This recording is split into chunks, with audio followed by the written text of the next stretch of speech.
The new season hasn't quite started, but it does feel very much like back to business. So to any of you who've been scratching your chins and wondering where I've been, just a little bit of relaxation. But this week sees the flow of videos begin again, and my flow of questions to you to say, contribute, ask me things you want to know, give me your opinions. I want to start with something that might not be any of your favourite subjects. I can't guarantee that. But I was inspired by the Women's Euros and inspired by the way that England won. I can't deny, I'm not even going to pretend, that I wasn't hollering all the way for Spain. I've got the good fortune to have interviewed several of the Spain team several occasions, and I like them a lot, and I admire the way they play, and I admire what they stand for. That said, it troubles me a huge degree that elite women's football, possibly, I don't know, maybe even grassroots women and girls football, is still pushing a boulder up the hill about respect. There's no way you can cajole men who don't fancy watching women's football into loving it or spending time or supporting it. There are patently, in every country that I know of where women's football has taken a grip, there are patently men and boys who simply treat the sport of a ball being kicked around by anybody wearing the badge they love, club or country, as important to them too.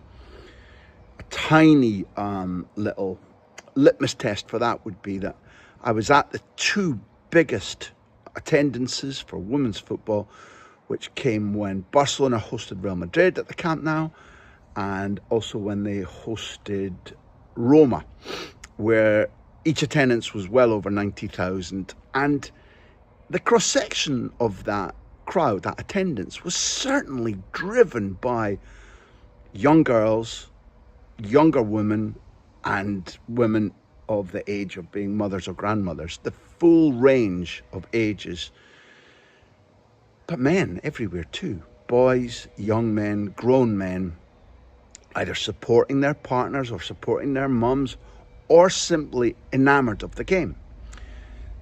So why is it that some men feel challenged or fearful about the rise of women's football? The football I watch, and that is not true of all women's football, is elite, it's well prepared, it's full of technical skills. But what baffles me most of all is, how can you not be inspired by England's version, Spain's version of this sport? They played well, both teams played well, both teams showed excellent goal creation, tackling, organisation, athleticism, football intelligence. To my taste, that should be enough. 650,000 people across these Euros in a country where football is well established, but it's not a major passion. It is not a hotbed of European football, Switzerland. And yet either the local Swiss or travelling fans went there to the extent of 650,000 people, buying tickets, packing out stadiums, singing, chanting, painting their faces, crying, the equivalent of any men's big match. But how can you not be caught by the thing that I think is at the heart of a general appreciation of football? We, certainly in the country I grew up in, and this may not be where you all grew up, but we treat, how do I say this?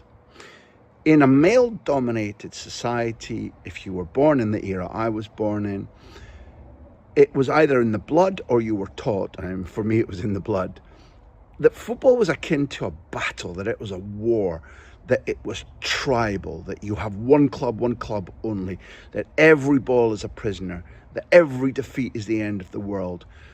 And what I see now in women's elite football, aside from the brains and the technique and the tactics and the quality of coaching and the entertainment and the fact that BBC and ITV are now putting these matches, not just England's matches, but the whole European Championship, live on their free-to-air channels at prime time. That's a vote of gigantic confidence, and it isn't a vote which has just been blindly put out there. They know that there is a huge and growing audience.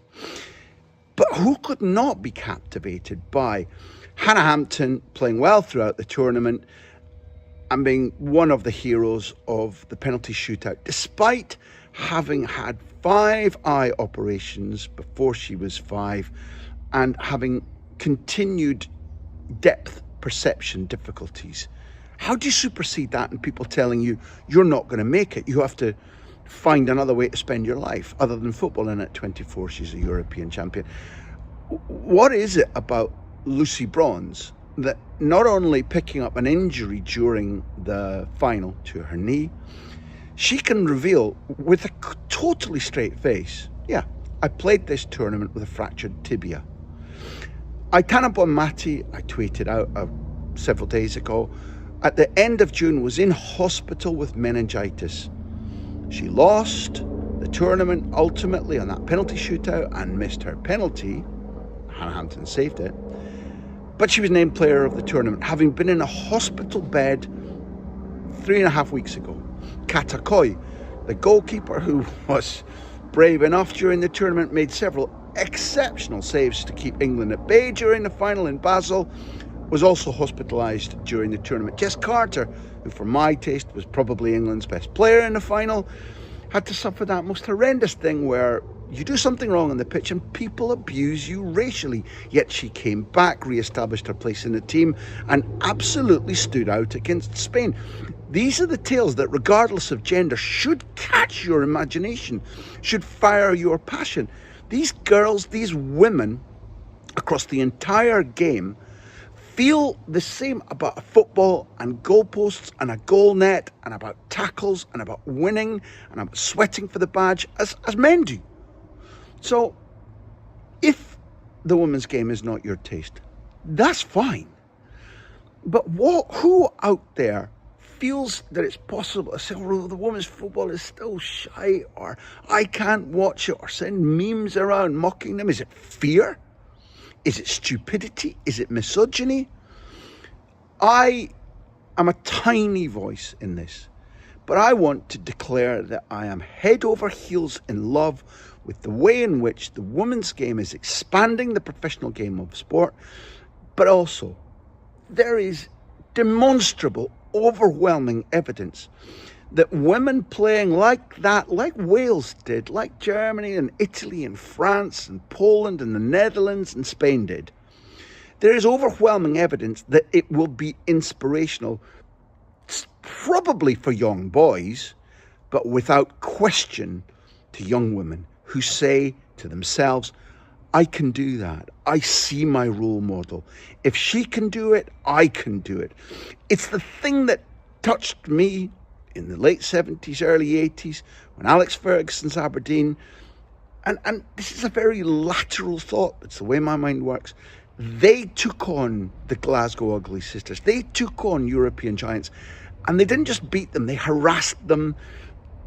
They knew that they could match them. They felt equal to them. They expanded their horizons. And I went, the world is conquerable. I went to myself, you can do things that you might have had doubts about before, and it inspired me.